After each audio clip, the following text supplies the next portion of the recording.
और अहम खबर गुजरात से। गुजरात के सूरत में गैस रिसाव के नतीजे में 6 अफराद हलाक हो गए हैं, जबकि 25 अफराद को सांस लेने में शिकायत के बाद अस्पताल में भर्ती करवाया गया। सूरत सिविल अस्पताल में इनका इलाज जारी है। इसमें से 7 की हालत नाजुक बताई जा रही है। सूरत जीआईडीसी में टैंकर से गैस का रिसाव हुआ था। सांस लेने में दिक्कत और घुटन से मजदूरों की मौत का अंदेशा जाहिर किया जा रहा है। पुलिस तफ्तीश में मसरूफ है।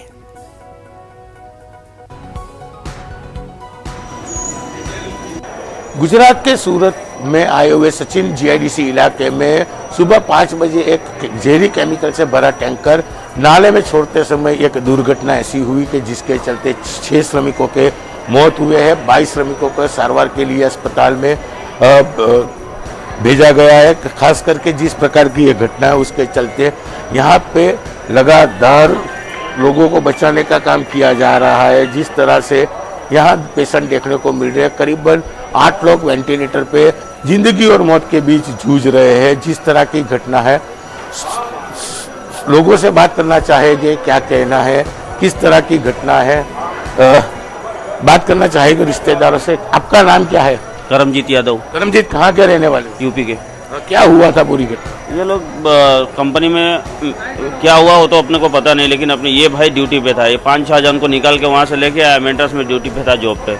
फिर उसके बाद में ये गिर गया, बेहोश हो गया। इतना ही अपने को पता है। ये भाई बोलता है, ये भाई ड्यूटी करता है वहाँ पे, बोल रहा था केमिकल ये लोग गटर लाइन में पास करते हैं और इसके लिए ऐसा हुआ। वो केमिकल का बास लगा ना, वो ऐसे खराब बाहर फेंका केमिकल है और नजदीक के नाले में डालते हुए दुर्घटना घटी है। जहरी गैस हवा में फैलने से सभी श्रमिकों के श्वास लेने में दिक्कत आने के बाद सभी को सूरत के नई सिविल अस्पताल में भेजा गया है। हालांकि 6 लोगों की अब तक मौत हो चुकी है। 22 लोग सारवार के लिए यहाँ पे एडमिट किए गए। 8 लोगों की हालत गंभीर है। यहाँ लगातार आप दृश्य देख सकते हैं किस तरह से दर्दियों को बचाने का प्रयास हो रहा है, किस तरह से लगातार सभी को यहाँ रखा गया है। लगातार यहाँ सुबह 5 बजे से ये नज़ारा देखने को मिल रहा है। 22 लोगों में 8 लोगों की हालत अभी भी गंभीर देखी जा रही है। कितने लोग तो वेंटिलेटर पे है। आइए यहाँ जो सारवार करे उनसे थोड़ी बात करनी चाहेंगे। रिश्तेदारों से तो बात हो चुकी है। किस तरह की घटना थी, जो नर्सिंग एसोसिएशन के आगेवान हो यहाँ पे लगातार सुबह से दर्दियों को बचाने के लिए ट्रीटमेंट क्या कर रहे हैं, उनसे बात करने का प्रयास करेंगे। किस तरह के हालात है, इकबाल कड़ीवाला करके है, उनसे बात करना चाहेंगे। इकबाल भाई, क्या घटना थी, किस तरह से पूरा वाकया हुआ है, किस तरह से लोगों को करीबन 4:58 को एसीपी जेके पंड्या साहब का मेरे में फ़ोन आया कि करीबन 25 मरीज गैस लीकेज की वजह से गुंगड़ामन हुई, वो आ रहे हैं। मैंने तुरंत हेड ऑफ डिपार्टमेंट सर्जरी और मेडिसिन को अगवा किया और यहाँ पे पूरी नर्सिस, रेसिडेंट डॉक्टर, सबको मेडिकल टीम तैयार किया। सबसे पहले 6 डेड बॉडी आई और उसके बाद 5 सीरियस मरीज आए। हम लोगों ने उनको तुरंत वेंटिलेटर पे लिया। उनके बाद आते रहे। करीबन कितनी गंभीर घटना मानी जा सकती? गंभीर तो है, क्योंकि जो मरीज आ रहे थे उसमें 6 डेड बॉडी के बाद जो 8 लोग थे उसको श्वास नहीं ले पा रहे थे और पूरा उछल रहे थे। हम लोगों ने बांधना भी पड़ा उनको। और बहुत ही गंभीर घटना है कि क्योंकि एक जो गैस है पूरा हार्ट और लंग्स पे इफेक्ट कर रहा था और मरीज जो थे, जो इफेक्टेड थे, वो श्वास नहीं ले पा रहे थे। उनको तुरंत ही इमरजेंसी ट्रीटमेंट में वेंटिलेटर पे या ऑक्सीजन पे और इमरजेंसी ड्रग्स भी देनी पड़ी। बिल्कुल गंभीर घटना मानी जा रही है। सचिन इलाका पूरा इंडस्ट्रियल इलाका है। यहाँ पे लगातार इस तरह के केमिकल नाले में छोड़े जाते हैं। अब तक नहीं हुई घटना हुई है। 6 लोगों की मौत हो चुकी है। 22 लोग सारवार के लिए अस्पताल भेजे गए हैं। देखने को मिल रहा है कि यहाँ पे लगातार मेडिकल स्टाफ है और दर्दियों की जान बचाने में लगे हुए हैं। कह सकते हैं कि 8 लोग काफ़ी गंभीर माने जा रहे हैं। जिस तरह की घटना है जिसके चलते सूरत प्रशासन में और खास करके जहाँ पे ये घटना बनी है वहाँ पे लोगों में चिंता का माहौल है, लोगों में दौड़-धाम देखने को मिल रहा है। कीर्तेश पटेल, न्यूज़ 18 नेटवर्क, सूरत। एक्चुअली हमारे फायर ब्रिगेड कंट्रोल से फायर का कॉल आया कि भाई सचिन राजकमल चौकड़ी में कहीं गैस लीकेज है, वहाँ पे कुछ आदमी मतलब बेहोश हो गए हैं, एम्बुलेंस के साथ में जाना है। तो हम लोग उसके पहले BS सेट वगैरह हमारे गाड़ी में तैयार ही रहता है तो उसको लेके हम लोग आ गए मतलब। और आने के बाद हमने सबसे पहले रेस्क्यू करना चालू किया। एम्बुलेंस हमारे साथ में थी, 108 आ गई थी। तो जो भी बंदे बेहोश पड़े थे रोड के ऊपर, उनको हमने उठा के शिफ्ट करना चालू कर दिया एम्बुलेंस से सीधा सिविल ले जाने के लिए। और उस समय थोड़ा वेपर था, वेपर जैसा क्लाउड जैसा बना हुआ था, और लोग मिल के अंदर से बाहर भाग के आ रहे थे। एक के बाद एक जो भी बंदे हमारे सामने आए उनको हमने तुरंत मतलब शिफ्ट कर दिया। यहाँ पे एक एसिड का टैंकर जो है खड़ा हुआ है और नाले के ऊपर, उसके अंदर से उन्होंने सेक्शन पाइप लगाया हुआ था जो खाली कर रहे थे एसिड को, और उसका पानी के अंदर जाके वेफर बन रहा था।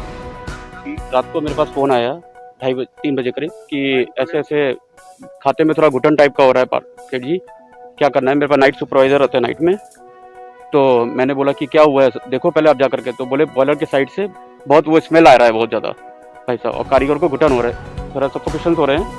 तो मैंने बोला नहीं होगा तो कारीगर को खाते बंद करो, कारीगर को छोड़ दो बाहर, तो और बाकी के लिए हम एम्बुलेंस वगैरह का वो करते, आप फ़ोन कर दो और तुरंत आएगा, अब मैं भी पहुँच रहा हूँ। तो बस इतना वो बोले। मैं बोला कि कोई पैनिक होने की ज़रूरत नहीं है, आप करना। तो हुआ क्या, तो बोले बाहर एक टैंकर है, तो वहाँ से स्मेल बहुत आ रहा है गैस टाइप का। तो मैंने बोला कोई बात नहीं है, वहाँ देख लो जा करके, और जा सकते हो तो जाओ, अदरवाइज मत जाओ, और बाकी आप ध्यान रखो, मैं पहुँच रहा हूँ। और बाकी नाइट मेरे जो दिन के मैनेजर है वो भी, मैं उनको फ़ोन करता हूँ, वो ऑन द स्पॉट पहुँचेंगे आपको। और फिर मैं उधर से हॉस्पिटल चला गया था। सर ये तो बहुत वो है, आज यहाँ हुई है, कहीं भी हो सकती है, और बहुत बड़ी घटना है, छोटी नहीं है। केमिकल के अभी तक स्मेल आ रहा है, आप देखेंगे उसमें, तो सोचिए कि आप कितनी बड़ी वो होगी उसमें। क्या मांग है आपकी, सजा होनी चाहिए क्या? इसके ऊपर एक्शन होने चाहिए कि आगे और नहीं हो सर। अब जो हुआ, अब आगे और मेजर एक्शन नहीं होने चाहिए, एक्शन नहीं होने चाहिए, और मेजर प्रॉब्लम और नहीं हो। तो मैं पहले भी इस तरह से टैंकर केमिकल खाली करते रहे हैं, तो बाहर से लाके से टैंकर खाली करना, वैसे हादसे को कहीं बढ़ावा देना, तो क्या एक्शन होगा ऐसे लोगों के खिलाफ जो सूरत में इस तरह का मतलब केमिकल डालते हैं? ये इस तरह की एक्टिविटी जैसा आपने बताया पहले भी ध्यान पे आई है। पुलिस इस चीज़ के बारे में बहुत केयरफुल रहती है, पुलिस ध्यान भी रखती है। सभी जीआईडीसी एसोसिएशन से भी हमेशा यही अपेक्षित है कि वो लोग भी ध्यान रखें। असल में डेंजरस केमिकल्स का इस तरह से डिस्चार्ज अपने आप में गंभीर गुनाह है। जैसा मैंने बताया, इन्वेस्टिगेशन के बाद हम स्ट्रिक्ट एक्शन इस पर लेंगे। सूरत के सचिन जीआईडीसी इलाके में सुबह 5 बजे जहरी केमिकल खाली करने आई हुई एक टैंकर ने नजदीक की खाड़ी में केमिकल डालते ही सामने काम करने वाली मिल के 28 लोगों को प्रभावित हुआ था। दृश्य सीधे देख सकते हैं कि सचिन जीआईडीसी में आई हुई खाड़ी में पहले से ही पाइपों के द्वारा केमिकल डाला जा रहा था। उसी खाड़ी में बड़ौदा पार्सिंग GJ 6ZZ6221 नाम की टैंकर में जहरी केमिकल आया था, जो खाली करने के बाद टैंकर के सामने आई हुई मिल में काम करने वाले 28 कर्मचारी प्रभावित हुए थे। खास करके कंपनी के बाहर नाश्ता करने बैठे हुए कर्मचारियों के श्वास में एक जहरी केमिकल जाने के बाद 28 लोगों को अस्पताल में भर्ती किया गया है, जिसमें 6 लोगों की मौत हो चुकी है। 22 लोग अस्पताल में सारवार ले रहे हैं। करीबन 6 लोगों की हालत अभी भी गंभीर बताई जा रही है। कहा जा रहा है कि नाश्ते की लारी के बाहर खड़े हुए एक श्वान की भी मौत हो चुकी है। घटना की जान होते पुलिस के आला अधिकारी खुद पुलिस कमिश्नर मौके वारदात पर पहुंच के इस मामले की तफ्तीश शुरू की है। मगर जिस तरह से सचिन जीआईडीसी इलाके में आई खाड़ियों में जहरी केमिकल छोड़ा जाता है, कहा जाता है महीने में 1 टैंकर पुलिस इस तरह से केमिकल खाली करते हुए पकड़ती है, मगर प्रशासन की घोर बेदरकारी के चलते आज 6 लोगों को अपनी जान घुमाने की बारी आई है। हालांकि पुलिस ने इस मामले में मामला दर्ज किया है, लेकिन टैंकर में कौन सा केमिकल है, टैंकर का मालिक कौन है और कहां से केमिकल लेके आ रहे थे, उसके बारे में अभी तक पुलिस के पास कोई जानकारी नहीं है। हालांकि जैसे ही घटना बनी उसके चलते टैंकर का ड्राइवर टैंकर रख के फरार होने में सफल हुआ है। अब देखना है इस मामले में पुलिस कितनी कड़क कार्यवाही करती है। कृतेश पटेल, न्यूज़ 18 नेटवर्क, सूरत। और जम्मू कश्मीर से इस वक्त की बड़ी खबर आपको दे दें, श्रीनगर एयरपोर्ट से ताखीर से चल रही हैं सभी फ्लाइट, सभी परवाजें। दरअसल मौसम को देखकर कोई अहम फैसला आगे का लिया जाएगा, लेकिन इस सब के बीच में ये खबर कि मुसाफिरों को सख्त परेशानियां दरपेश हैं। तो जम्मू कश्मीर से बड़ी खबर, श्रीनगर एयरपोर्ट से ताखीर से चल रही हैं सभी परवाजें। मौसम को देखकर फैसला लिया जाएगा और इस सब के बीच में मुसाफिरों को सख्त परेशानियों का सामना है।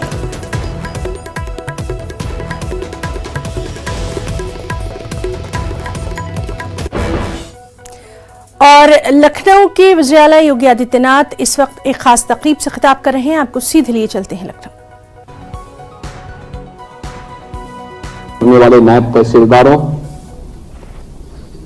और माध्यमिक शिक्षा विभाग के प्रवक्ता और सहायक अध्यापकों के चयन की प्रक्रिया के उपरांत नियुक्ति वितरण कार्यक्रम में मैं चयनित आप सभी सफल अभ्यर्थियों का हृदय से आप सबको बधाई देते हुए आप सब अब शासन की व्यवस्था का एक हिस्सा बनने जा रहे हैं, इसके लिए आप सबका हृदय से अभिनंदन भी करता हूं। आज की इस प्रक्रिया में नायब तहसीलदारों के 57 अभ्यर्थियों को नियुक्ति पत्र प्रदान किया जा रहा है। 73 में से 57 ऐसे थे जिनके सत्यापन की कार्रवाई पूर्ण होने के बाद उन्हें नियुक्ति दिया जा रहा है। शेष जो अन्य लोग होंगे उनको जैसे ही उनकी सत्यापन की कार्रवाई पूरी होगी उनको भी नियुक्ति की प्रक्रिया को के साथ आगे जोड़ा जाएगा। और राजकीय महाविद्यालयों के 141 प्रवक्ता और 69 सहायक अध्यापकों को भी आज यहां पर नियुक्ति पत्र प्रदान किया जा रहा है। यह आप सबके लिए गौरव का क्षण होना चाहिए कि एक समय सीमा के अंदर चयन की प्रक्रिया को आगे बढ़ा करके आप सभी का उसमें चयन हो गया। चयन में किसी प्रकार की सिफारिश, कोई लेन देन या किसी भी प्रकार की कोई भेदभाव आपके साथ नहीं हुआ है।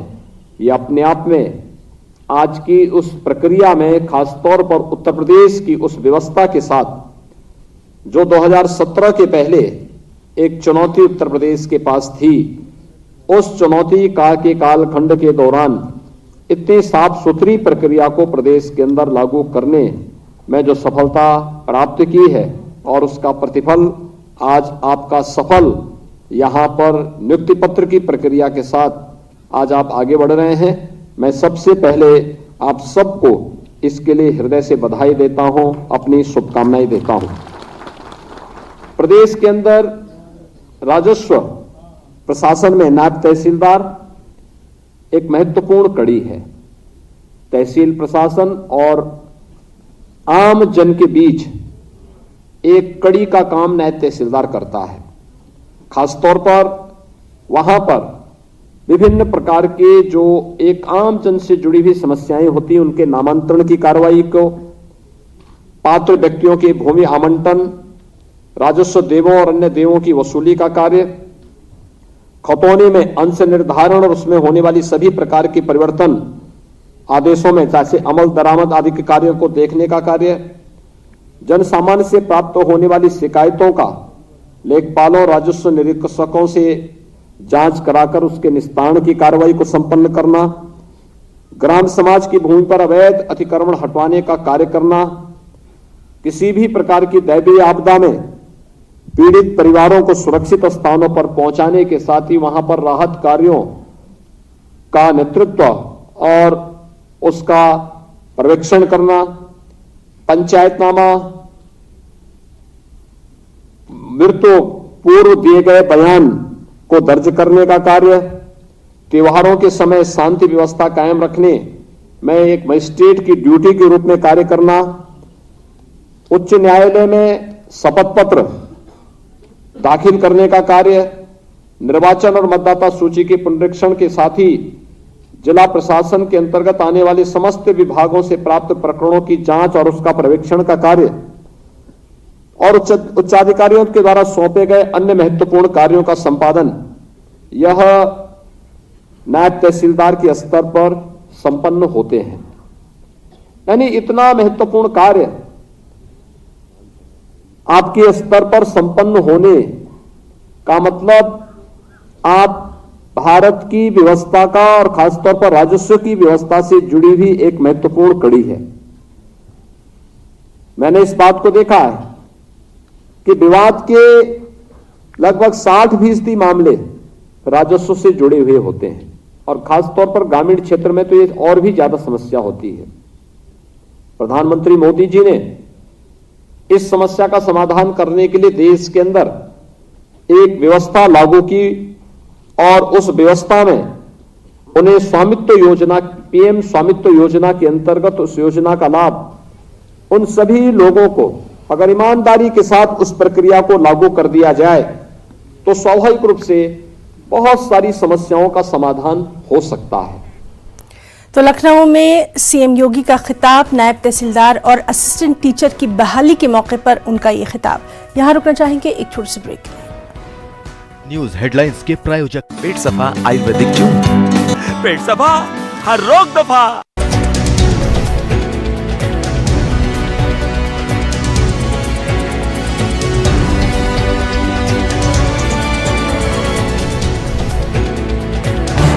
इस न्यूज हेडलाइंस के प्रायोजक पेट सफा आयुर्वेदिक जूस, पेट सफा हर रोग दफा।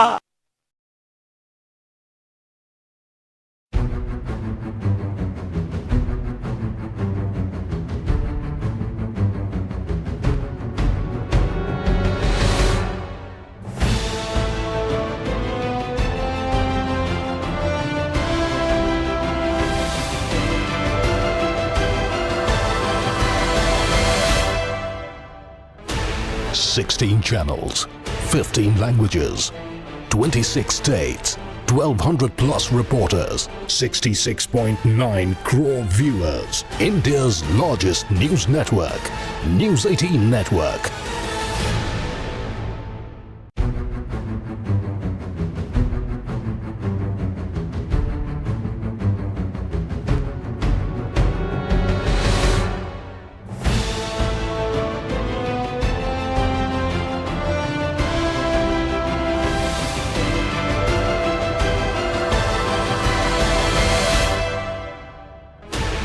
Sixteen channels, 15 languages, 26 states, 1,200 plus reporters, 66.9 crore viewers. India's largest news network, News 18 Network.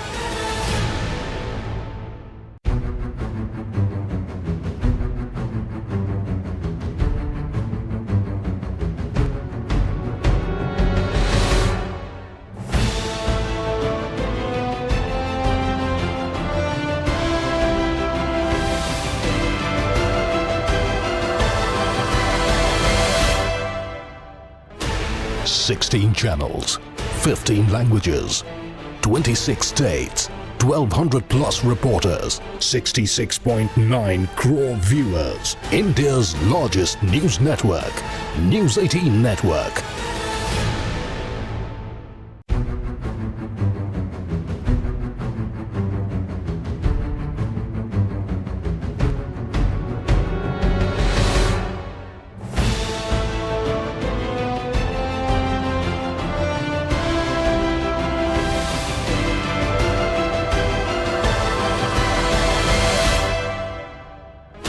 Sixteen channels, 15 languages, 26 states, 1,200 plus reporters, 66.9 crore viewers. India's largest news network, News 18 Network.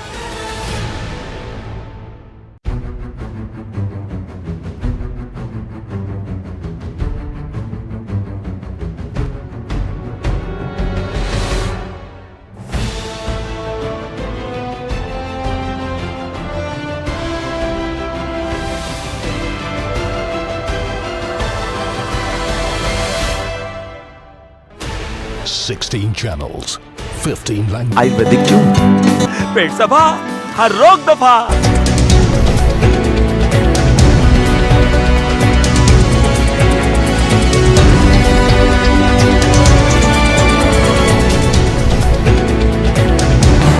इस news headlines के प्रायोजक पेट सफा Ayurvedic juice, पेट सफा हर रोग दफा। मुल्क भर में कोरोना के 24 घंटों के दौरान 90,000 से ज्यादा नए मामले सामने आए हैं। 19,000 से ज्यादा मरीज सेहतियाब हुए हैं, जबकि 325 की मौत की खबर है। मुल्क भर में 2,85,000 एक्टिव मामले हैं, जबकि 148.67 करोड़ लोगों को कोरोना का टीका दिया जा चुका है। 6% इजाफे के साथ मुल्क में कोरोना फैल रहा है।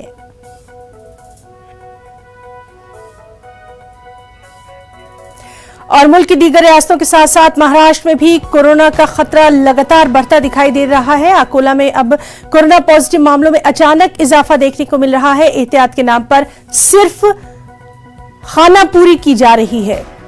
यहां का जायजा लिया हमारे नुमाइंदे रिजवान खान ने। वक्त हम खड़े हैं अकोला के सरकारी अस्पताल के बाहर, जहां पर फिलहाल 54 मरीज कोरोना पॉजिटिव जेर इलाज है। आपको बता दें कि पिछले 3 महीनों से यहाँ पर लोग कोरोना को लेकर बिन फिक्री की नींद सोए हुए थे। शायद 3 महीने कबल जिस रफ्तार से यहाँ कोरोना ने अपना असर दिखाया था, वो असर कहीं न कहीं 3 महीने तक के कम रहा, जिसकी वजह से लोग कहीं न कहीं लापरवाही का मुजाहरा करते हुए नजर आए। अगर अब बात की जाए इस हफ्ते में 3 रोज कबल पहले 2 पेशेंट कोरोना पॉजिटिव पाए गए, उसके बाद 3 पेशेंट कोरोना पॉजिटिव हुए और तीसरे रोज जो है तो तकरीबन 10 पेशेंट कोरोना पॉजिटिव हुए, जबकि आज जो है तो 28 लोग कोरोना पॉजिटिव हो चुके हैं। मतलब ये है कि दिन पर दिन अब अकोला में भी कोरोना पॉजिटिव पेशेंट की मरीजों की तादाद बढ़ने लगी है। सूरत हाल अकोला के ताल्लुक से बताई जाए तो यहाँ पे तकरीबन 50,000 लोग कोरोना से मुतासिर हो चुके हैं, जिसमें से 1100 से ज्यादा लोग कोरोना की वजह से उनकी मौत हो चुकी है। इंतजामिया की तरफ से बार बार अवाम से ये अपील की जा रही है कि कोरोना से बचने के लिए एहतियाती तदाबीर को अपनाया जाए, लेकिन बाजारों में, पब्लिक प्लेस पर और दीगर मकामात पर सूरत हाल मायूस किन है। लोग ना सैनिटाइजर का इस्तेमाल कर पा रहे हैं, न लोगों के चेहरों पे मास्क नजर आ रहे हैं। जहां तक के दूरी बना के रखने का है, यहाँ पर भी मामला सिफर है। शायद यही वजह है कि अब कोरोना दोबारा से अकोला में बड़े पैमाने पर दस्तक देना शुरू कर दिया है। अकोला से कैमरामैन यूसुफ शेख के साथ न्यूज़ 18 के लिए रिजवान खान।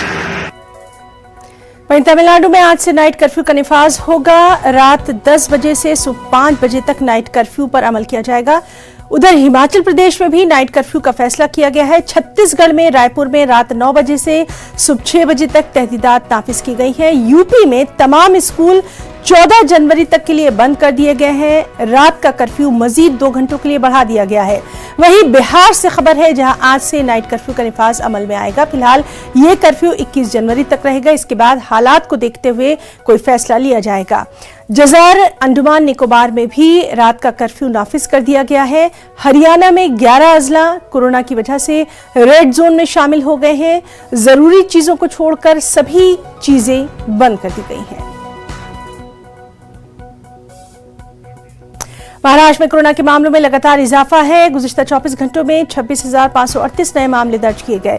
एक दिन में 8 मरीजों की कोरोना से मौत हुई। सिर्फ मुंबई में एक दिन में 15,000 से ज्यादा मामले सामने आए। कोरोना से 3 मरीजों की मौत हुई। 5,331 मरीज सेहतियाब होकर घर लौटे हैं। अब तक सेहतियाब होने वाले मरीजों की कुल तादाद 65,24,247 है। रियासत में कोरोना से मरने वालों की तादाद 1,41,581 हो गई है। सिर्फ मुंबई की अगर बात करें तो मुंबई में कोरोना से 61,923 लोगों की मौत हुई है।